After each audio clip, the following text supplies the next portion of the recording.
Vamos lá, gente. Boa noite. É um prazer aí reencontrá-los para mais uma aula síncrona de direito tributário. Essa aula de hoje, a gente vai estudar fato gerador e obrigação tributária, tá certo? Antes da gente entrar propriamente na aula, vamos dar uma revisada no estudo de caso que eu deixei para vocês semana passada, certo? O estudo de caso, ele trazia o seguinte texto, né? Era uma questão da OAB, né? E eu apresentei para vocês a seguinte situação. A União, com o objetivo de financiar projetos de eletrificação rural, edita a lei instituindo contribuição de intervenção no domínio econômico, que tem como fato gerador a propriedade de imóvel rural ao longo do exercício financeiro. A base de cálculo é o valor venal do imóvel e a alíquota é de 0,1%. Diante da hipótese, analise a competência tributária para a instituição da contribuição e os aspectos de seu fato gerador, notadamente a base de cálculo e o aspecto material. Bom, o que o examinador queria aqui de vocês, né, era, no primeiro momento, saber se vocês tinham conhecimento, né, da competência tributária para instituir a contribuição de intervenção no domínio econômico. E a competência tributária é da União. Então, nesse aspecto, a resposta, o caso, ele não tem nenhum problema, porque realmente compete à União. Uma coisa que poderia levar vocês à confusão é vocês imaginarem que essa questão de ser intervenção no domínio econômico, que isso teria alguma coisa a ver com o empréstimo compulsório, naquele caso lá de investimento de relevante interesse nacional, e aí vocês não poderiam cair nessa armadilha, porque contribuição de intervenção no domínio econômico não se confunde com empréstimo compulsório. Então, lá no empréstimo compulsório, ele tem que ser por meio de lei complementar. Contribuição de intervenção no domínio econômico pode ser por lei ordinária. Pode ser não, e ela é feita por lei ordinária. Então, vocês não poderiam cair nessa confusão ali que poderia levar vocês a pensar no empréstimo compulsório. Outra confusão que vocês não poderiam se levar é quanto ao imposto residual. Porque o imposto residual, lá no artigo 154, diz que ele não pode ter o mesmo fato gerador de outros impostos. Mas isso não se aplica aos outros tributos. Então, no caso da contribuição de intervenção no domínio econômico, não haveria nenhum problema o fato gerador ser o mesmo fato gerador do ITR. Não há nenhum problema da contribuição ter o mesmo fato gerador de um imposto, tá bom? Então, aí o examinador também ele queria induzir vocês em erro. Então, não se aplica a limitação do artigo 154 ao empréstimo, à contribuição de intervenção do domínio econômico. E aí nós vamos lá, vamos chegar ao ponto crucial. O ponto crucial é o seguinte: poderia ser a base de cálculo o valor do imóvel? E aí a gente deveria lembrar lá do parágrafo 2º, do 149, que eu até reforcei com vocês na semana passada. Eu reforcei a questão do parágrafo 2º, exatamente inciso 3º, quando eu falei da diferença da alíquota ad valorem para a alíquota específica. Então, veja, por que o problema reside na base de cálculo? Porque a base de cálculo está definida no artigo 149, parágrafo 2º, inciso 3º. A base de cálculo, o inciso fala em alíquota, mas ele também fala na base de cálculo. Olha o que fala o inciso 1º. Poderão ter alíquotas ad valorem. O que é a alíquota ad valorem? É aquela que é um percentual incidindo sobre um valor. Ad valorem, tendo por base, ou seja, só pode ser ad valorem se for, a base de cálculo for faturamento, for receita bruta ou valor da operação, e no caso de importação, o valor aduaneiro. Então, o que ele quer dizer aqui, gente, é o seguinte, que para ser a alíquota ad valorem, para ser um percentual, ele só pode ser percentual se for faturamento, receita bruta ou o valor da operação.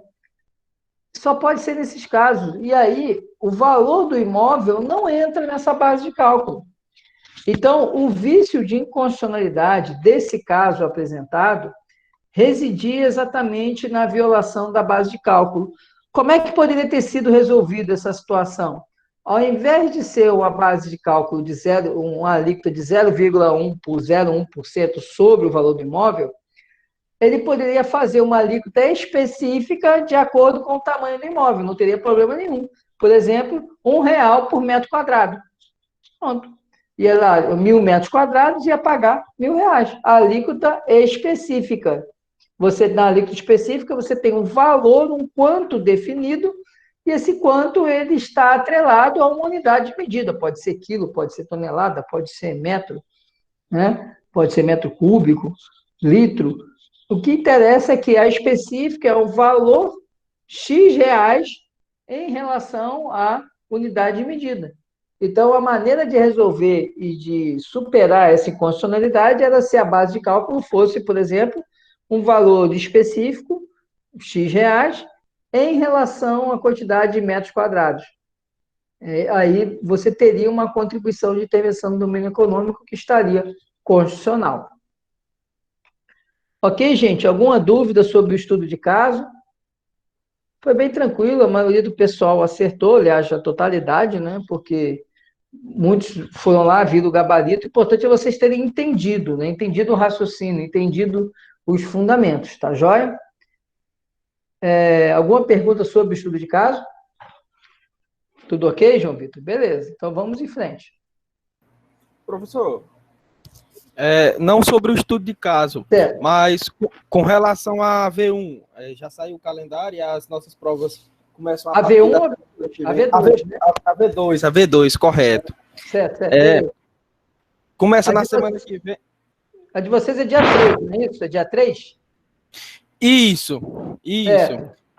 Aí eu queria ver a possibilidade com o senhor, se poderia o senhor disponibilizar antes para a gente entregar. Eu vou disponibilizar no sábado.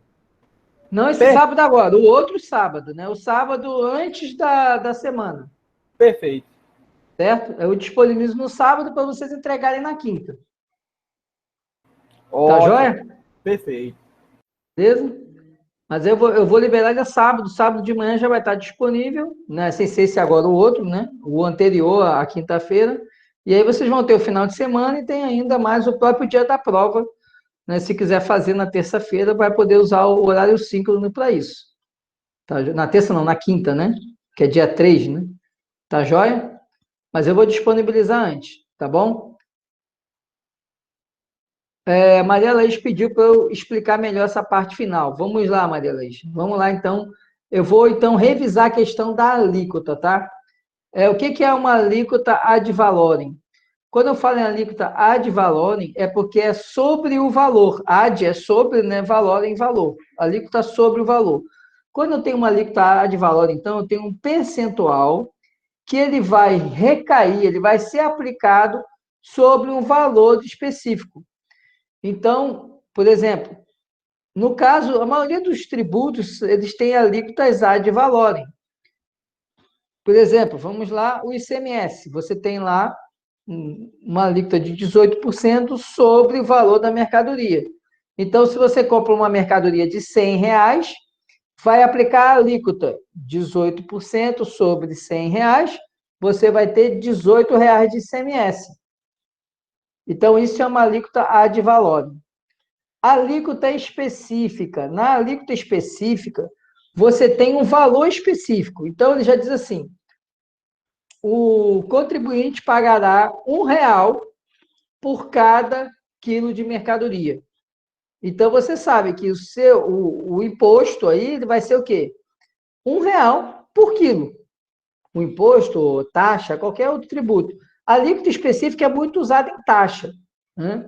É usada também na contribuição de melhoria. Se vocês forem olhar lá a CID Combustíveis, né, a contribuição de melhoria, a contribuição de intervenção no domínio econômico dos combustíveis, a CID Combustíveis, se você tiver a curiosidade de olhar a lei, ela tem alíquotas específicas. Fala lá, o óleo diesel vai ser 8 centavos por litro. Então, o que é isso? É uma alíquota específica. Ele poderia dizer assim, 3% sobre o total do combustível vendido.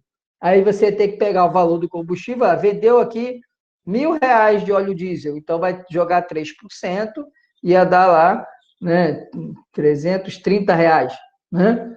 1% de 3% de R$ 1.000. Isso é uma alíquota ad valorem. A alíquota específica é 8 centavos por litro. Então, você sabe, para cada litro vai ter 8 centavos. Então, a gente precisa ter essa atenção em diferenciar a alíquota ad valorem da alíquota específica. No caso apresentado, qual que era a base de cálculo e a alíquota, né? Base de cálculo é o valor econômico sobre o qual incide a alíquota. Então, ele falava assim, que a base de cálculo era que o tributo, lá, a contribuição de intervenção do domínio econômico, ia ser 0,1% sobre o valor do imóvel. E aí, o que acontece? O valor do imóvel é a mesma base de cálculo do ITR. Só que não há nenhum problema nisso em relação à CID Combustíveis. Porque na CID Combustíveis, na CID, né, na Contribuição de Intervenção do Domínio Econômico, porque a CID não está sujeita às limitações do artigo 154. Lá no artigo 154 diz que os impostos que forem criados não podem ter a mesma base de cálculo, nem o mesmo fato gerador dos impostos previstos na Constituição. Então, nesse aspecto, você não teria inconstitucionalidade nenhuma. A inconstitucionalidade do caso reside aonde?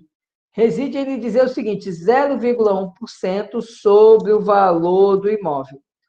Por quê? Porque lá no parágrafo 2º, inciso 3º, do artigo 149, ele fala o quê? Que a contribuição de melhoria ela vai ter alíquota ad valorem, ou seja, o que é ad valorem? Um percentual incidindo sobre uma base de cálculo. Então, ele fala ad valorem, tendo por base, ou seja, o dispositivo ele fala tanto que vai ser um percentual, como diz qual vai ser a base de cálculo. Aí ele fala, se for alíquota ad valorem, vai ter por base o faturamento, a receita bruta ou o valor da operação. O valor da operação está pressupondo o quê? Uma compra e venda. E aí não é, ele está falando que vai incidir, a base de cálculo vai ser o valor do imóvel. Mas por que valor do imóvel? Se o fato gerador é a propriedade do imóvel. Então, a inconstitucionalidade reside aonde? Exatamente na alíquota ad valorem, com base de... Na verdade, a inconstitucionalidade decorre do uso da base de cálculo, que não é uma base de cálculo prevista aqui na linha A do inciso 3º, do parágrafo 2º do artigo 149. Então, em razão disso, a questão se torna inconstitucional, o caso se torna inconstitucional, porque ele usa uma base de cálculo que não está prevista na Constituição. Se aqui no inciso 3º da linha A falasse assim, ad valorem tendo por base o faturamento, a receita bruta, o valor da operação, ou o valor do bem. Aí se falasse ou o valor do bem, beleza, porque ele poderia jogar o percentual sobre o valor do bem, mas ele não fala. Por isso a questão ela se torna incorreta, se torna inconstitucional, porque ela diz que vai incidir sobre o valor do bem. Percebeu agora, Maria Laís? Agora conseguiu esclarecer? Beleza, valeu. Mais alguma dúvida sobre o estudo de caso de semana passada? Se não, vamos entrar no conteúdo da semana, tá, gente? No conteúdo da semana, o que nós temos? Nós temos que estudar fato gerador e estudar obrigação tributária. Antes de eu entrar, de fazer aquela passagem geral sobre o conteúdo, eu primeiro queria saber se alguém tem alguma dúvida, que aí pelas dúvidas eu vou direcionando a nossa análise do conteúdo. Alguém ficou com alguma dúvida sobre fato gerador, sobre obrigação tributária? Professor, Opa, diga, Tiago. nessa questão da obrigação tributária em relação ao Certo. sujeito ativo, o senhor falou na videoaula que sujeito ativo é a pessoa jurídica de direito público. Sim. Até aí.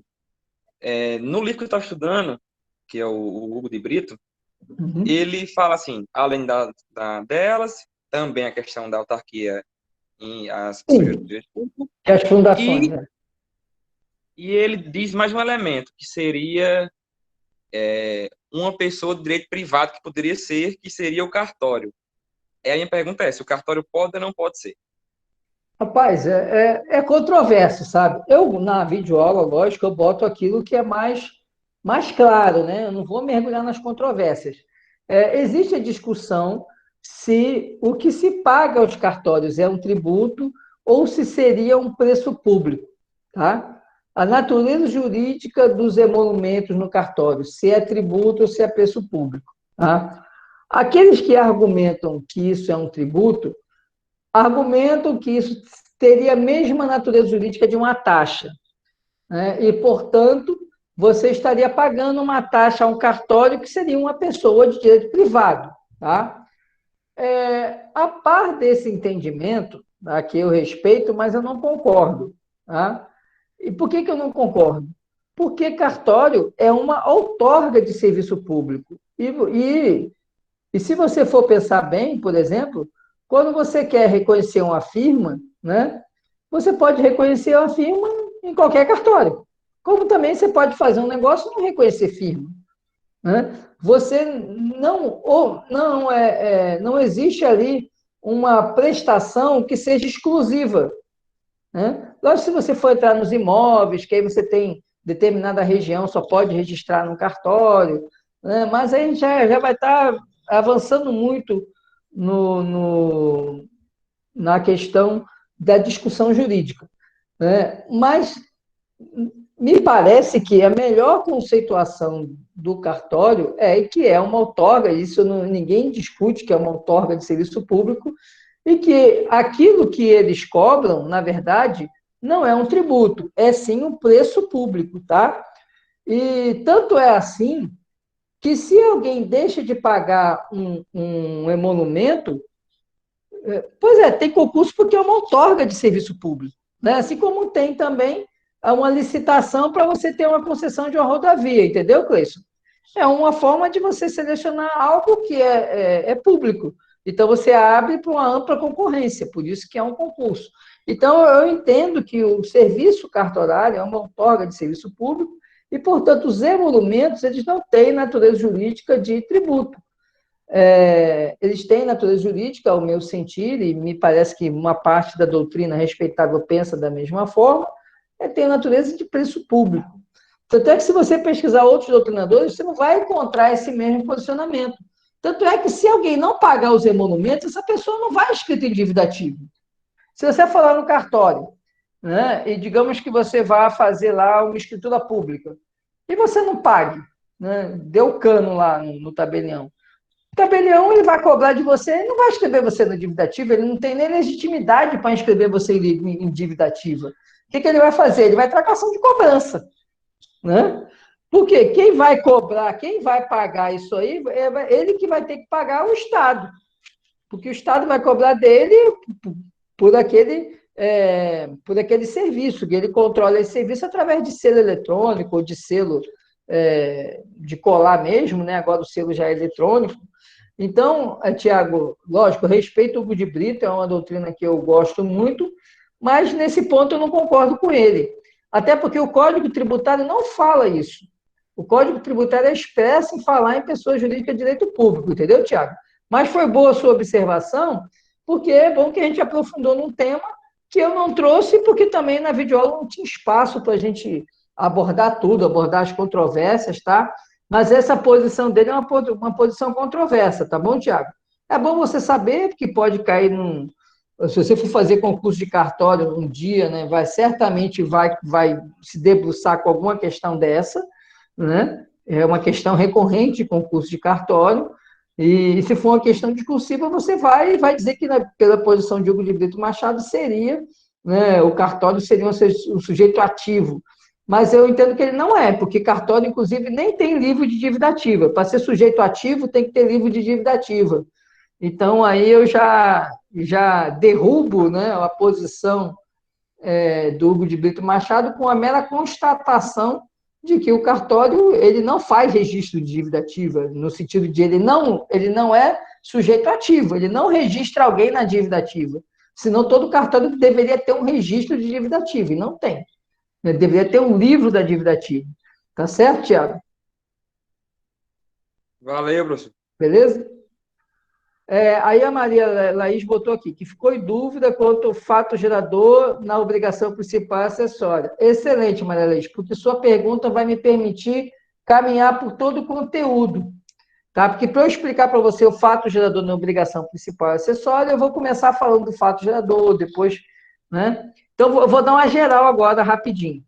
Então, o que é o fato gerador? Vocês lembram que semana passada a gente estudou sobre a hipótese de incidência. Eu já deixei ela separada para justamente não confundir com o fato gerador.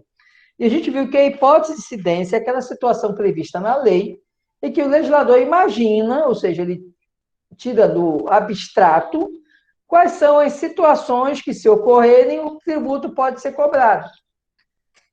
E aí a hipótese desse, então, é uma abstração. O fato gerador é a situação concreta. A ocorrência de uma situação concreta, que eu chamo de fato jurídico, quando esse fato jurídico ele se adequa à hipótese de incidência, essa adequação faz surgir o fato gerador. O fato gerador, então, é o resultado da fusão entre um fato jurídico qualquer a uma hipótese de incidência tributária, fazendo nascer o fato gerador. O fato gerador, ele é importante porque é o fato gerador que vai definir a natureza jurídica de um tributo, é o que está lá no artigo 4º do Código Tributário. A natureza jurídica do tributo não é o nome que o legislador dá para o tributo. A natureza jurídica do tributo, quem dá é o fato gerador. O que isso significa? Significa que pouco importa o nome que é dado ao tributo, pouco importa os parâmetros de cálculo do tributo, pouco importa o destino da receita do tributo. O que vai dizer se um tributo é imposto, se é taxa, se é contribuição de melhoria, se é empréstimo compulsório, se é contribuição, é o quê? É o fato gerador. Isso é importante porque quando vocês estiverem advogando, isso acontece muito em município, né? Você vai se deparar com muitas taxas que, na verdade, não podem ser taxas. Porque, por exemplo, o serviço público não é específico e divisível. Então, ele pode botar um nomezinho de taxa, pode botar um nome de imposto, mas se o serviço público atrelado àquela taxa não for específico e divisível, ele não pode ser passível de cobrança de tributo. Por quê? Os serviços genéricos, os serviços gerais, têm que ser custeados por imposto. Então, ali, ele poderia instituir imposto, mas imposto ele só pode instituir os que a Constituição entrega ao município, que é o ISS, TBI e o IPTU. Então, ele não pode criar imposto novo, então aquilo ali com o nome de taxa não é uma taxa, é um imposto, e, portanto, é inconstitucional. É isso que o tributarista faz. Né? E o que vocês vão ter que fazer é analisar o fato gerador. Não é porque lá está escrito taxa que vai ser taxa. Não é porque ali está escrito imposto que vai ser um imposto. É preciso ver o fato gerador. Tá? Esse é o que está no artigo 4º. Eu estou falando isso para a gente poder chegar exatamente no fato gerador da obrigação principal e no fato gerador da obrigação acessória, tá? E aí, o fato gerador da obrigação principal e da obrigação acessória vai estar lá no artigo 114 e no artigo 115 do Código Tributário. Só que antes de eu falar do fato gerador, eu quero falar da obrigação acessória. A gente já entendeu, então, que o fato gerador é essa situação que resulta da fusão da hipótese de incidência com o fato jurídico. O fato gerador, ele tem esse nome porque ele gera uma relação jurídica, que é o quê? A obrigação tributária. O fato gerador, então, é esse fato jurídico que se adequa à norma tributária e que ele gera uma obrigação tributária, por isso o nome fato gerador. Quando eu tenho a obrigação tributária, então, eu tenho uma relação jurídica. A relação jurídica da obrigação tributária é o quê? É exatamente a conjugação de alguns elementos. Quais elementos? O sujeito ativo, que é o ente público, o sujeito passivo, que é aquela pessoa que vai cumprir a obrigação, que a gente vai ver que pode ser contribuinte ou responsável. Eu tenho A prestação, o que é a prestação? É aquilo que vai ser exigido. Na obrigação tributária, eu tenho duas espécies de obrigação. Obrigação tributária pode ser obrigação tributária principal ou obrigação tributária acessória. O que é obrigação principal? Obrigação principal, gente, é sempre pagar. Daqui a pouco a gente detalha isso um pouco mais, mas eu quero que vocês gravem o seguinte: obrigação tributária principal, P de principal é pagar. Falou obrigação tributária principal é pagar. Pronto. Não precisa mais raciocinar muito. E o que é obrigação acessória? É tudo que for diferente de pagar. Vendo como o direito tributário é fácil? Tudo que for diferente de pagar é obrigação acessória. O que vai ser obrigação acessória? Fazer ou não fazer. Toda vez que eu tiver um fazer ou não fazer, eu tenho uma obrigação acessória. Quando eu tenho uma obrigação de pagar, eu tenho uma obrigação principal. Mas se a obrigação ela decorre de um fato gerador, então eu posso afirmar a vocês que existe o fato gerador de uma obrigação principal e existe o fato gerador de uma obrigação acessória. O que é o fato gerador de uma obrigação principal? É a situação definida em lei que a lei, basta você se enquadrar na lei que você vai ter que cumprir, que você vai ter que pagar o tributo. Então, é toda a situação definida em lei que sua ocorrência é suficiente para que o Estado exija o pagamento de um tributo. A gente vai ver que pode ser tributo ou multa, né? Então, fato gerador de obrigação principal, ela é definida em lei. O que é fato gerador de obrigação acessória?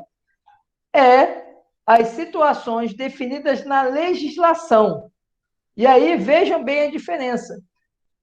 Quando eu falo em obrigação principal, eu falo em lei. Lembram lá o princípio da legalidade? Tributo tem que ser instituído em lei. Quando eu falo em obrigação acessória, como é uma obrigação de fazer ou não fazer, e esse fazer ou não fazer ele está relacionado ao interesse da arrecadação ou da fiscalização. Então, quando eu tenho uma situação que a lei me obriga a fazer algo que não seja pagar o tributo, eu tenho uma obrigação acessória. E o fato gerador da obrigação acessória é a situação definida na legislação. E aí vocês lembram que legislação é mais do que lei, mais no sentido de abranger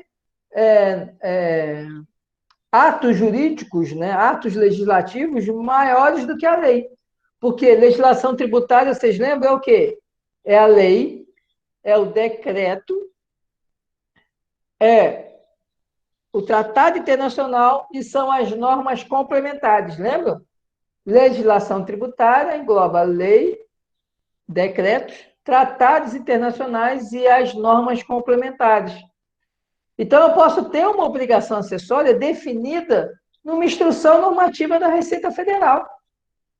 E eu já vou dizer a vocês, por exemplo, a declaração do imposto de renda, o formulário, ou seja, aquele programinha que a gente preenche com aqueles dados, ele não está na lei do imposto de renda, nem no decreto. Aquele tipo de preenchimento, os formulários eletrônicos, eles estão numa instrução normativa da Receita Federal. E se a gente não fizer esse preenchimento, o que acontece? A gente incorre numa penalidade se a gente descumprir a obrigação acessória. Então, a obrigação acessória vai ser sempre um fazer ou não fazer no interesse da arrecadação e da fiscalização. Por isso que o artigo 115 ele fala assim, que fato gerador de obrigação acessória é toda situação prevista na legislação tributária que implique a prática de um ato, lá, um fazer ou abstenção, ou seja, um não fazer. Então, vem lá e diz lá, você tem que emitir nota fiscal. Nota fiscal, emissão de nota fiscal, o que é uma obrigação acessória. O fato gerador de obrigação acessória é o quê? É a situação que a legislação tributária diz, se você vendeu a mercadoria, você é obrigado a emitir nota fiscal. Pronto. É fato gerador de obrigação acessória.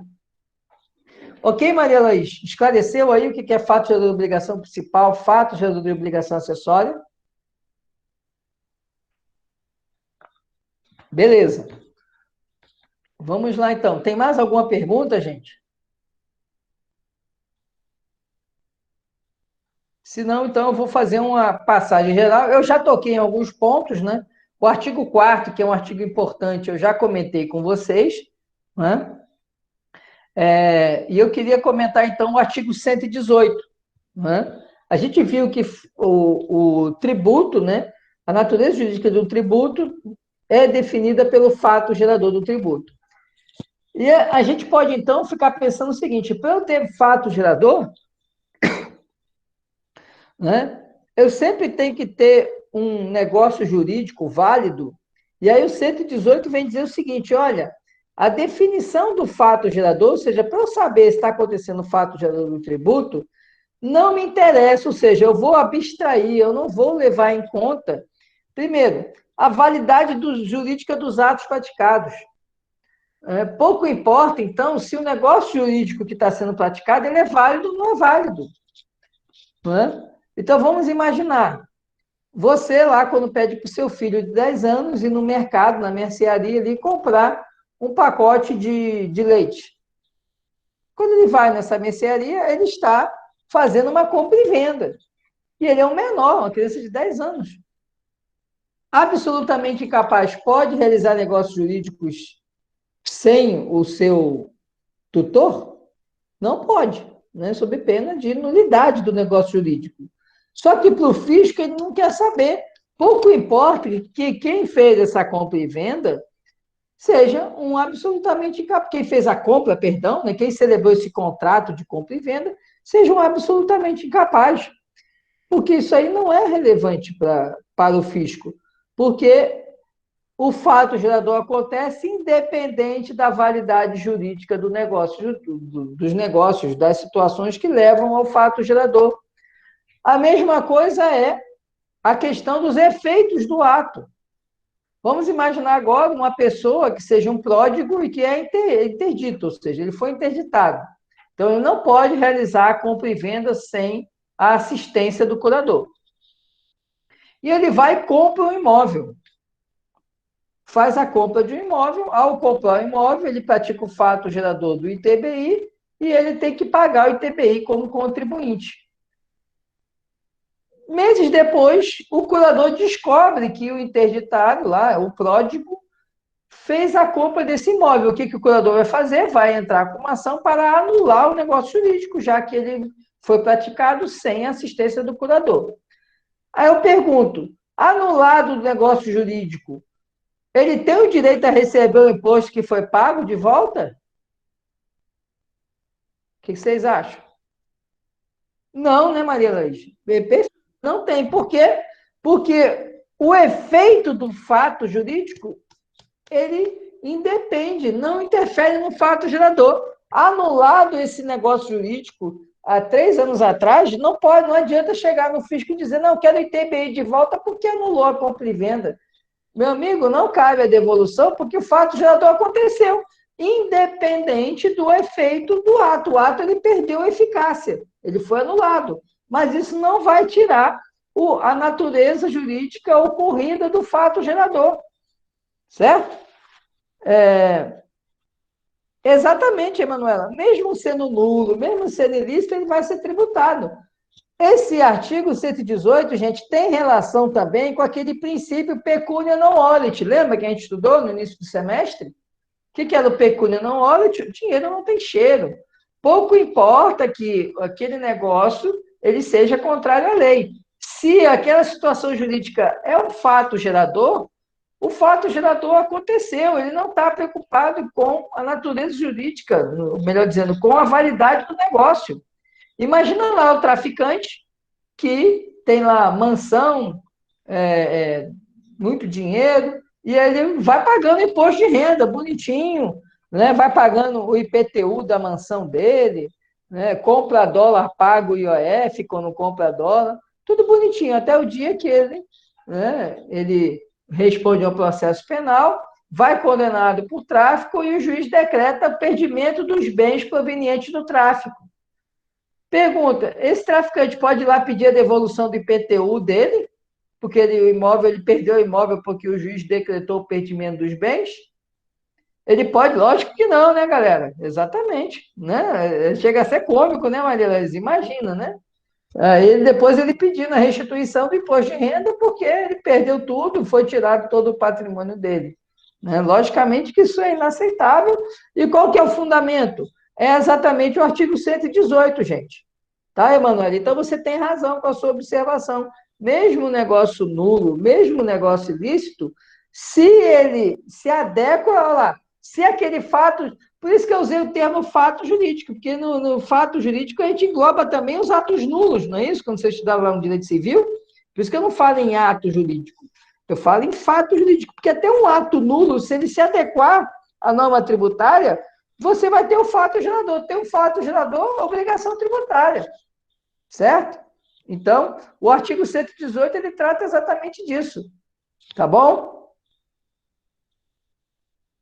Outro ponto aqui que eu falei na videoaula, só para passar rapidamente, não traz dúvida nenhuma, né? A questão da classificação dos fatos geradores. Eles podem ser instantâneos, que é aquele fato gerador que acontece exatamente no momento da prática do ato. É a maioria dos tributos, eles são fatos geradores instantâneos. Nós temos os fatos geradores periódicos, que são aqueles que têm data certa para acontecer. Né? Ele vai, todo dia 1º de janeiro de cada ano, você tem, né, o fato gerador do ITR, do IPTU. Então, eles têm uma continuidade. Né? Cada 1º de janeiro são os periódicos contínuos, né? Todo 1º de janeiro, ou continuados, né? Todo 1º de janeiro é um fato gerador. São os fatos geradores que acontecem nos impostos sobre a propriedade, IPTU, IPVA, ITR. E o outro são os fatos geradores complexos ou complexivos, que a gente comentou com vocês quando a gente falou lá do princípio da irretroatividade, o imposto de renda, né?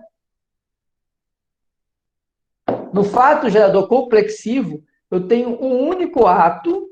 Esse único ato é considerado de uma maneira global. Então, eu tenho vários negócios jurídicos que acontecem em determinado período, mas eu considero isso como um único fato gerador. Isso é o fato gerador complexo ou complexivo. Tá? E aí vem o artigo 116, que é um artigo importante, porque ele nos fala do momento do fato gerador. E por que é importante a gente compreender o momento do fato gerador? Porque é o momento do fato gerador que me aponta qual a lei que vai regular a obrigação tributária. A lei que regula a obrigação tributária é a lei vigente no momento do fato gerador. Então, no momento que eu faço lá a venda da mercadoria, que ocorre a saída da mercadoria, é que é o fato gerador do ICMS. E, portanto, eu tenho que aplicar a lei do fato gerador. Imagine lá que você tem um produto com ICMS de 18% de alíquota. Imagine que hoje é o dia 19, imagine que hoje eu tenho uma empresa e vou vender o meu produto, e o meu produto ele é tributado a 18%. A pessoa vai e compra o meu produto, mas o fato gerador é o quê? É a saída da mercadoria. Então, eu fui e comprei hoje a mercadoria, e a mercadoria, a alíquota é 18%. Vamos imaginar que amanhã vem uma lei, entra em vigor uma lei, né? E essa lei reduz a alíquota, eu estou usando redução justamente para a gente não ter que ficar quebrando a cabeça com anterioridade, reduz a alíquota para 10%. E, amanhã, e eu estou preparando o caminhão para sair exatamente amanhã. Você foi lá, comprou hoje, era 6 horas da tarde, estava já fechando, e amanhã eu vou sair com a mercadoria para lhe entregar. E a pergunta é, qual é a alíquota que vocês vão usar? A de 18% ou a de 10%? Vocês entenderam? Hoje você foi lá na minha loja e comprou um produto, a alíquota era 18%, ou seja, se o produto custava R$ 100, você ia pagar R$ 18 de ICMS. Só que é amanhã que eu vou sair com a mercadoria. Aí, quando é no dia seguinte, eu tiro a nota fiscal e a mercadoria vai sair do estabelecimento. Qual que é o fato gerador aí? É a venda ou é a saída da mercadoria? Bárbara, vai ser a alíquota na saída da mercadoria. Se a mercadoria está saindo amanhã, a não ser que ele tirasse a nota hoje, né? Mas se a mercadoria vai sair amanhã, ele vai tirar a nota amanhã, ela vai sair da empresa amanhã, então a alíquota vai ter que ser 10%. Entendeu? Porque o fato gerador não é a venda. Se você for lá ler o artigo 155, inciso 2º, ele vai falar a saída de mercadoria. Então, a saída pressupõe, eu fiz a venda hoje, vamos imaginar que você está comprando de mim, eu sou um atacadista de cimento. E você chega lá para comprar comigo, você vai construir um prédio na sua construtora, e você quer comprar de mim 20 toneladas de cimento. Obviamente, você não vai conseguir entregar isso numa carreta só, a não ser que seja uma baita carreta, né? E mesmo assim, pela quantidade de saca de cimento, não deve caber numa carreta só, né? Mesmo que ela aguente 20 toneladas. Então, você não vai conseguir sair com esse negócio num dia só. E aí, você emite a nota fiscal, não é no dia que a gente fez o contrato, que eu contratei com você 20 toneladas, né? Pois é, por exemplo, aí, Maria Laís, esse pagou e pegou, por exemplo, é o supermercado, né? Você chega no supermercado, você compra e você já leva na hora, né? E aí a pessoa, obviamente, ali quando você passa no caixa, ele já lhe dá o cupom fiscal. Mas algumas empresas que vendem mercadorias maiores, ela só emite, tanto é que se você for numa loja Magazine Luiza, essas lojas que vendem eletrodomésticos, e comprar uma geladeira, você pode ver que eles vão falar para você, ó, a nota fiscal vai com a mercadoria. Por que a nota fiscal vai com a mercadoria? Porque ele só emite a nota fiscal tem que acompanhar a mercadoria na hora que ela está saindo do estabelecimento. Certo? Embora você tenha comprado ali no dia anterior, mas ele emite a nota fiscal efetivamente quando ela vai sair. Entendeu? Certo, Maria? E você tem razão. Tá certo, Bárbara? Então, eu botei isso aí só para vocês entenderem a importância de compreender o momento do fato gerador. E o momento do fato gerador é aquele que a lei estipula. É o inciso primeiro, ele fala, tratando-se de situação de fato, desde o momento que se verifique a circunstância material. Então, qual é a situação de fato? A saída de uma mercadoria, a saída de um produto industrializado, a prestação de um serviço, a INSS é a prestação do serviço, né? A propriedade, né? Então, você tem o bem, a propriedade, isso é uma situação de fato, a situação jurídica é situação de fato. E o inciso segundo, ele fala, no caso de situação jurídica, desde o momento em que estiver definitivamente constituída. E aí, sobre isso, a gente precisa entender a diferença entre o negócio jurídico sujeito à condição suspensiva e o negócio jurídico sujeito à condição resolutiva. Quando eu tenho um negócio jurídico sujeito à condição suspensiva, o que isso quer dizer? Quer dizer que é preciso que aquela condição seja implementada, seja atendida, para que o negócio jurídico se aperfeiçoe, para que ele gere efeito. Enquanto não cumprida a condição, o negócio jurídico não vai gerar efeito. Por quê? Porque ele está sujeito a uma condição suspensiva. Por exemplo, digamos que eu chegue e diga para o meu filho que se ele passar no vestibular, eu vou doar um imóvel para ele, doar um apartamento para ele. Então, eu vou fazer uma escritura de doação condicional, ou seja, a doação ela está pendente de uma condição suspensiva, porque enquanto ele não cumprir a condição, o negócio jurídico não gera efeitos. Nesse caso, não vai ser fato gerador ainda do imposto de transmissão e doação. Por quê? Porque ainda não foi implementada a condição. Então, o fato gerador não aconteceu. Quando que vai acontecer o fato gerador? Quando implementar a condição, ou seja, ele passar no vestibular, e aí sim, a doação do imóvel vai se aperfeiçoar. Então, na condição suspensiva, o fato gerador só acontece com o implemento da condição. Na condição resolutiva, é diferente. Falar em condição resolutiva é condição que põe termo, põe fim ao negócio jurídico. O implemento da condição resolutiva faz com que o negócio jurídico cesse sua eficácia. Então, na condição resolutiva, o fato gerador ele já acontece desde a celebração, desde o negócio jurídico.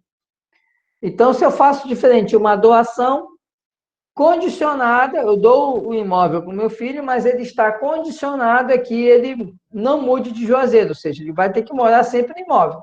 Se ele sair do imóvel, o negócio, a doação, ela ocorre a perda, cessa a eficácia da doação e o imóvel retorna para mim. Nesse caso, o que acontece? Essa condição é uma condição resolutiva. Então, a partir de quando que eu tenho que pagar o imposto de doação? A partir do momento em que eu faço a doação. Porque ela está sujeita a uma condição resolutiva, ou seja, só se ele deixar de morar no imóvel, o imóvel não vai ser mais dele, volta para mim. Entenderam aí a questão do momento do fato gerador e que no fato gerador, sujeito à condição, à situação jurídica, eu vou ter uma diferença na condição resolutiva e na condição suspensiva, ok? Posso ir em frente? Beleza? Vamos lá. Aí, a gente chega aqui num artigo importante. Não, ainda no artigo 116, na verdade, eu queria chamar a atenção de vocês para o parágrafo único do artigo 116, tá, gente? O parágrafo único do artigo 116, ele autoriza o fisco a desconsiderar determinados negócios jurídicos. Olha o que fala o parágrafo único do 116. A autoridade administrativa, e aí quando ele fala autoridade administrativa, ele está falando da autoridade fazendária, tá bom? Não é qualquer autoridade administrativa, não. Tem que ser a que tem competência para cobrar tributo. A autoridade administrativa poderá desconsiderar atos ou negócios jurídicos praticados com a finalidade de dissimular a ocorrência do fato gerador do tributo ou a natureza dos elementos constitutivos da obrigação tributária, observado o procedimento estabelecido em lei. E aí, vamos lá. Primeiro, a gente precisa entender o seguinte, esse parágrafo único do artigo 116, ele tem a natureza jurídica de norma antielisiva. Então, parágrafo único do 116 tem natureza jurídica de norma antielisiva. O que significa uma norma antielisiva? Elisão é a utilização de brechas legais, de mecanismos jurídicos ou contábeis para você reduzir o pagamento do tributo. Não confunda elisão com sonegação, tá? A sonegação é eu deixar de pagar o tributo que é devido, né? Eu fraudar o fisco para pagar um tributo menor. Aqui eu não estou ludibriando o fisco, eu não estou utilizando de fraude, no sentido de falsidade documental, nada disso. Eu estou utilizando uma brecha da lei para pagar menos tributo. Agora, quando o fisco perceber que eu estou usando essa brecha da lei, mais de uma forma em que o negócio jurídico que eu estou praticando não é verdadeiro, não é legítimo, então o fisco vai desconsiderar o negócio jurídico. E eu pergunto a você, isso significa, então, que o fisco pode anular o negócio jurídico? Repetindo, quando o fisco desconsidera o negócio jurídico, significa que ele pode anular o negócio jurídico? Não, não necessariamente. Não necessariamente, e é não mesmo, viu, Cleison? Nem não necessariamente não. Ele não vai anular o negócio jurídico. O fato dele desconsiderar o negócio jurídico significa apenas o quê? Que, para efeito do fisco, ele vai afastar aquele negócio jurídico. Ele não vai considerar aquele negócio jurídico e vai considerar válido apenas o negócio jurídico anterior, que teria sido modificado pelo negócio jurídico que ele afasta a eficácia. Então, esse parágrafo único, ele não autoriza o fisco a anular negócio jurídico nenhum, gente. Ele apenas afasta a eficácia para fins fiscais. Eu vou dar um exemplo que vocês vão entender bem.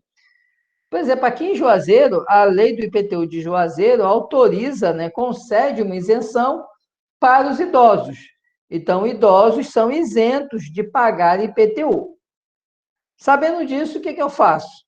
Eu vou e resolvo doar o meu imóvel para o meu pai, por exemplo, que é um idoso, e eu faço essa doação e fico com usufruto, ou seja, o imóvel está no nome dele, mas eu continuo usando. E aí o que o fisco vai olhar e vai dizer assim, não, peraí, mas ele faz a doação para o pai porque o pai é idoso, tem direito à isenção. Só que a doação é com usufruto, ele vai continuar usando o imóvel, então ele não está doando, ele está só querendo deixar de pagar o IPTU. Então, o que o fisco faz? Ele afasta a doação com usufruto, considera que esse negócio jurídico, ele, na verdade, ele é uma mera tentativa de se beneficiar de uma isenção, e ele vai, afasta e considera ainda que eu sou o proprietário do imóvel. Isso é, né, aplicar o parágrafo único do artigo 116. Percebendo que, então, ele não disse que a doação é nula, não. Está lá no registro, está no nome do meu pai, bonitinho, mas o fisco diz, olha, essa doação com usufruto, na verdade, teve a finalidade apenas de afastar você da obrigação de pagar o tributo. E aí, em razão disso, ele vai afastar, então, a doação com usufruto e vai cobrar o tributo de mim. Entendendo aí o que é aplicar a norma anti-elisiva? Você afastar a validade, afastar a eficácia de um ato jurídico. Tá? E existe um procedimento, a lei federal, tem uma lei federal que regula isso, pelo menos na União, e diz lá o procedimento, não é assim, o fisco não vai poder fazer, ele vai instalar um processo administrativo tributário, né, vai fazer, né, a produção de prova administrativa para decidir se esse negócio jurídico ele é um negócio jurídico elisivo, tá certo? Entenderam aí o 116? O 117 eu já conversei com vocês, né? Eu já falei sobre o fato gerador, né? O negócio jurídico com condição resolutiva, com condição suspensiva. E aí nós chegamos na obrigação tributária. O que é obrigação tributária? Obrigação tributária é a relação jurídica instalada em decorrência de um fato gerador que vincula um sujeito ativo, que é o ente público, ao sujeito passivo, que é aquele que vai pagar o tributo. E tem uma prestação. Prestação essa que, normalmente, na obrigação chamada principal, é pagar o tributo. Na obrigação acessória, é um fazer ou não fazer. E tem uma causa, uma origem, que é o fato gerador. E aí, aproveitando lá a pergunta do Tiago, né? Eu chamo a atenção, Tiago, que o 119 do Código Tributário, ele fala que sujeito ativo é pessoa jurídica de direito público, titular da competência para exigir o seu cumprimento. É por isso que eu não concordo com o Hugo de Brito Machado, porque o cartório ele não tem dívida ativa, ele não vai entrar com uma execução fiscal para cobrar alguém que não pagou os emolumentos, e que me parece ter a natureza jurídica de preço público, tá certo? Então, o não recolhimento dos emolumentos vai fazer com que o cartório ele vá cobrar isso através de uma obrigação civil, né? Não é uma obrigação tributária, tá certo? E aí o próprio Código Tributário deixa claro que tem que ser pessoa jurídica de direito público, tá? Por isso aí entre as autarquias, as fundações, tá bom? E o sujeito passivo, quem é o sujeito passivo? O sujeito passivo é quem vai cumprir a obrigação. Sujeito passivo, então, é quem vai, na obrigação principal, pagar o tributo. E o sujeito passivo, o artigo 121, ele traz duas modalidades de sujeito passivo. eu tenho o sujeito passivo, que é o contribuinte. Quem é o contribuinte?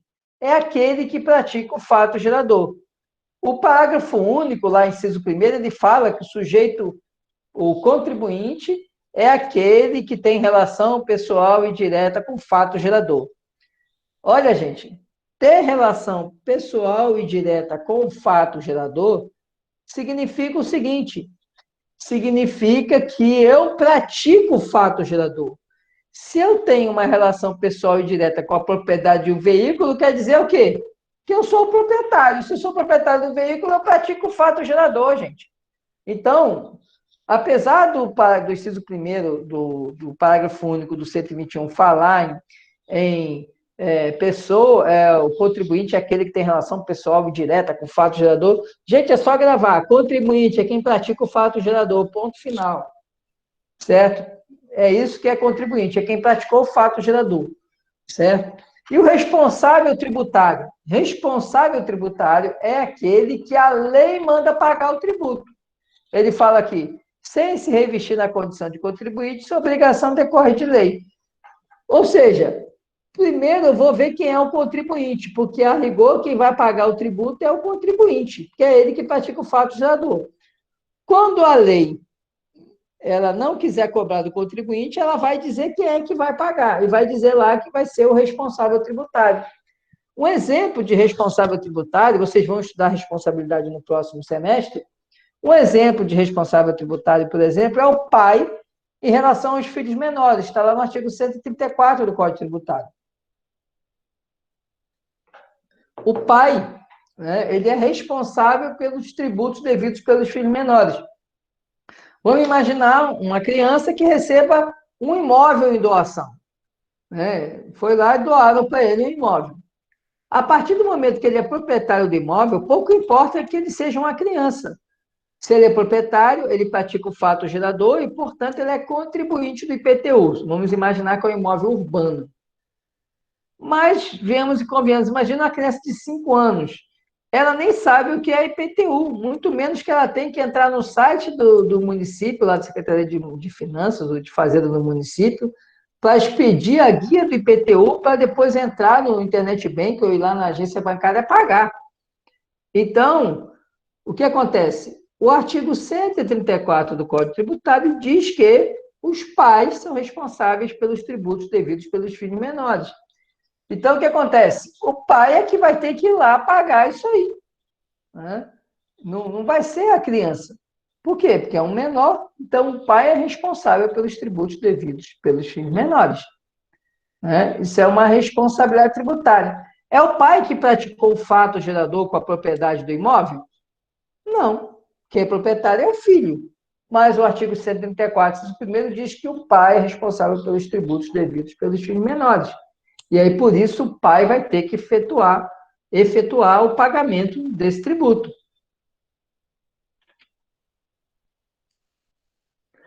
Pois é, Madeira. Daqui a pouco ela mesmo vai tirar, vai ter conta no Internet Bank, né? Vai fazer o pagamento. E se bobear, a maioria já sabe entrar. Às vezes até o pai não sabe, e ele sabe tirar a guia do IPTU, né? Na Secretaria de Finanças, né? Hoje em dia, a criançada está lá na frente em termos de internet, né? Em termos de mídia eletrônica, né? Então, isso aí não duvido, não. O negócio é que o fisco não vai cobrar dele, o fisco vai cobrar do pai, né? Se ele não quiser pagar, né? Vai cobrar do pai, tá certo? Eu estou usando isso para dar um exemplo de responsabilidade tributária. É a lei impondo ali a uma pessoa que não pratica o fato gerador o dever de pagar o tributo, certo? Alguém quer perguntar? Alguém abriu o microfone aí? Porque eu não consigo visualizar todo mundo aqui, eu ouvi o barulhinho do microfone, mas beleza. Se alguém quiser perguntar, pode ficar à vontade, viu? Entenderam aí a diferença de contribuinte para responsável tributário? E aí eu queria comentar com vocês, ainda sobre sujeito passivo, né? Um artigo importante é o 123 do Código Tributário. Olha o que fala o artigo 123. Salvo disposição de lei em contrário, então aqui nós temos a regra geral, tá bom? as convenções particulares relativas à responsabilidade pelo pagamento de tributos não podem ser opostas à Fazenda Pública para modificar a definição legal do sujeito passivo das obrigações tributárias. O que ele quer dizer esse 123 aqui? Ele quer dizer o seguinte, olha, relação jurídico-tributária é relação que decorre da lei. Se a relação jurídico-tributária decorre da lei, essa relação jurídico-tributária não pode ser alterada pelo acordo de vontades. Não pode um contrato mudar a sujeição passiva tributária. Isso não quer dizer que o contrato não possa estabelecer que o contratante ele vai ficar responsável por pagar o tributo. Não. Só quer dizer o seguinte, é igualzinho lá o parágrafo único do 116.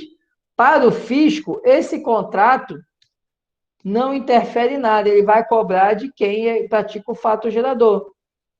É por isso que o 123 é muito importante. Ele nos apresenta o seguinte, que se o contrato, os contratos não podem ser opostos à fazenda, ou seja, não podem usar como argumento contra a fazenda para alterar o sujeito passivo. Um exemplo comum, que acho que eu usei também na videoaula, é o aluguel, porque cai muito bem na situação. No aluguel, normalmente, qualquer contrato de locação que você pegar, aqueles contratos já pré-impressos que vendem em papelaria, né, ele vai trazer lá uma cláusula que diz o seguinte, que o locatário, né, o contratante do contrato de locação, o inquilino, né, vulgarmente conhecido como inquilino, ele vai botar lá, o locatário, ele é responsável por pagar os tributos do imóvel. Isso está lá no contrato de locação. E aí o fisco, ele vai fazer o quê? Ele vai cobrar de quem? De quem está no contrato ou vai cobrar de quem é o proprietário? Ele vai cobrar de quem é o proprietário. Por quê? Para o fisco, as convenções particulares, os contratos, não podem ser opostos para alterar a sujeição passiva. E no contrato, então, não quer dizer que o contrato perde a validade. O contrato continua válido, só que para o fisco, a alteração do sujeito passivo não interfere. Ele vai cobrar de quem? Do proprietário. Ok pelo artigo 123? Tudo tranquilo, sem dúvida? E aí chegamos aqui no finalzinho de obrigação tributária. E aí é importante a gente conhecer esse artigo 113 do Código Tributário. O artigo 113, ele fala o seguinte, que a obrigação, olha aquela explicação que eu falei, ó, o fato gerador dá nascedor a obrigação tributária.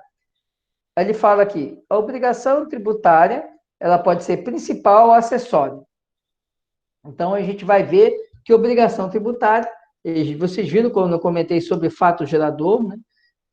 E eu comentei sobre essa questão do fato gerador da obrigação principal, fato gerador da obrigação acessória. Então, o fato gerador da obrigação principal vai ser aquele que estiver relacionado ao pagamento.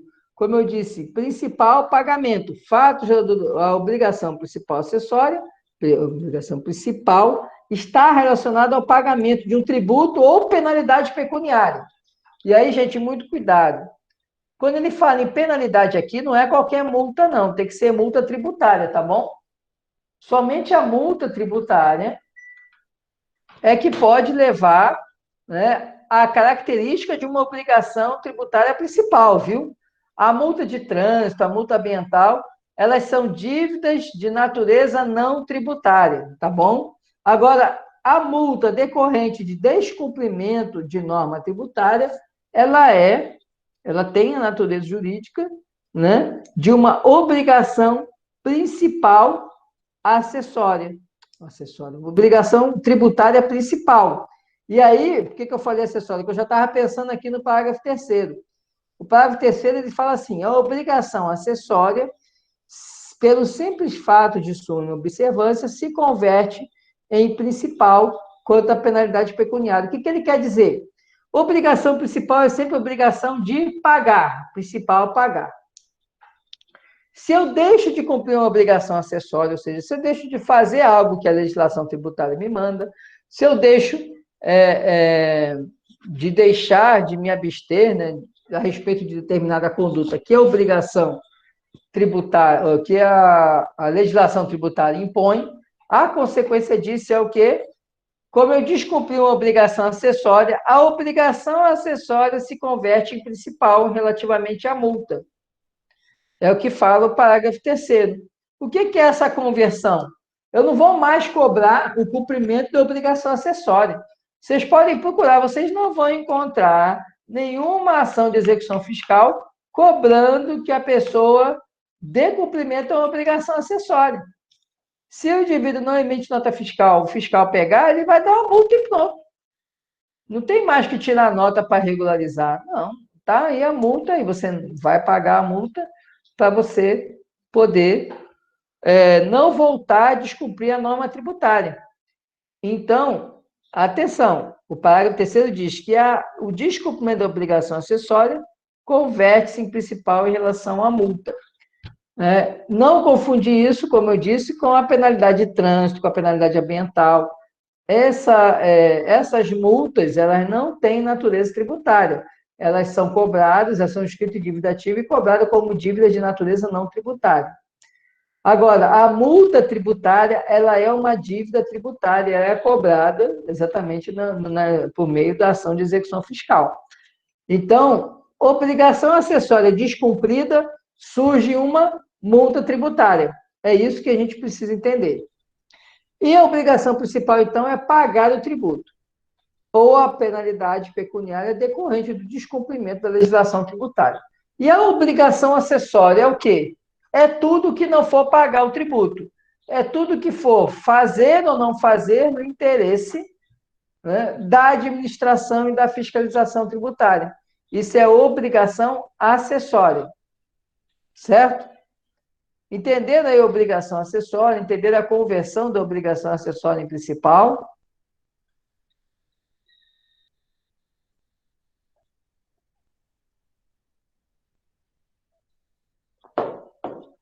Tudo tranquilo, então? Beleza. Deixa eu ver se eu pulei alguma coisa. Não, é isso mesmo. Obrigação acessória, obrigação principal.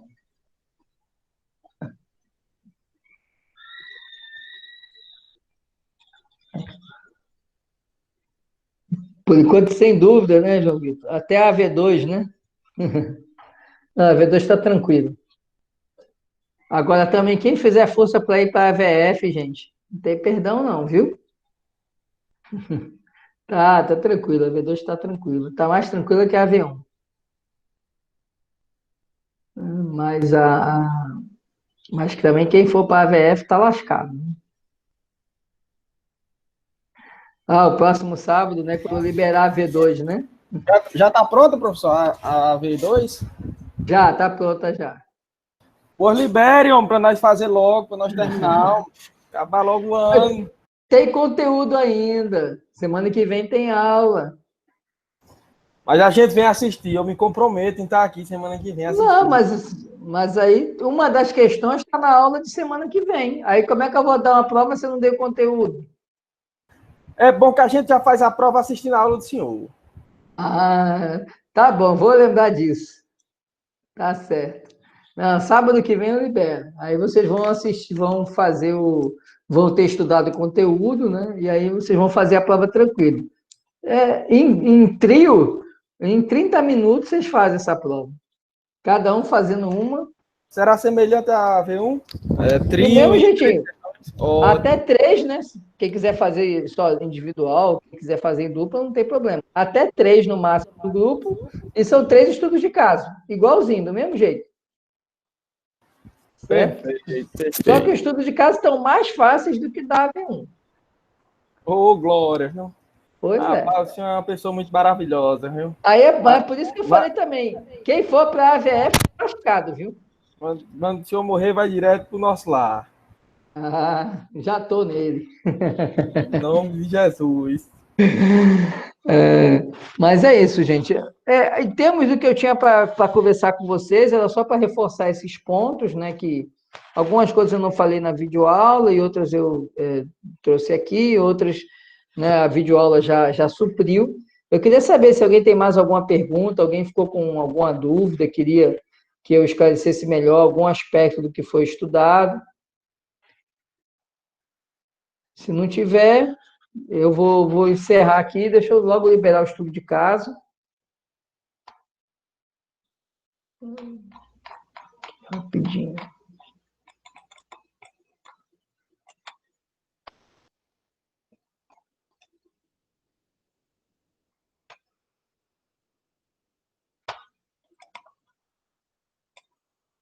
Pronto, estudo de caso de vocês já está liberado, tá bom? Vou rodar aqui a frequência, só mais um minutinho, gente.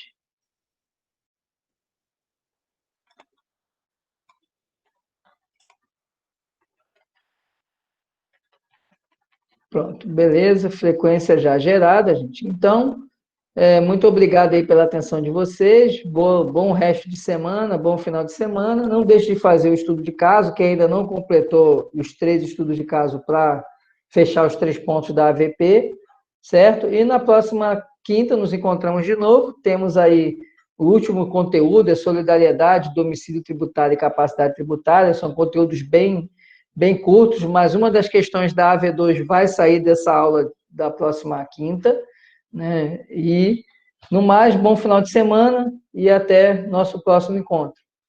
Muito obrigado a todos, uma boa noite aí, tudo de bom. Boa noite, professor. Bom fim de semana aí para o Você senhor. também, Tudo bom, tudo de viu? bom.